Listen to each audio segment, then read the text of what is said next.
سکھر میں محکمہ ریلوے کا روہڑی میں تجاوزات کے خلاف آپریشن، گھر اور دکانیں مسمار کرنے پر علاقہ مکین سراپا احتجاج بن گئے۔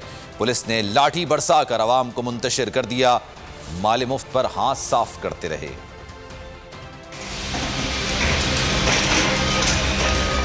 سکھر کا علاقہ گرم گودی ریلوے انتظامیہ کے لیے ٹھنڈا سامان بن گیا۔ تجاوزات کے خلاف آپریشن کیا، درجنوں دکانوں مکانوں کو نشانہ بنایا،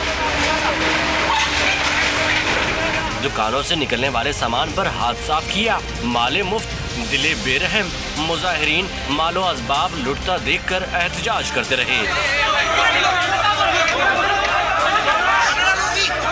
اور ریلوے پولیس کولڈ ڈرنکس کے مزے لیتی رہی۔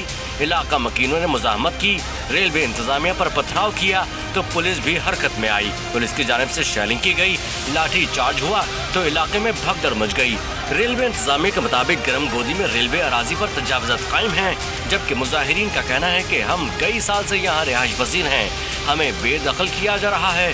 حکومت سے اپیل ہے کہ انہیں متبادل جگہ فراہم کرے۔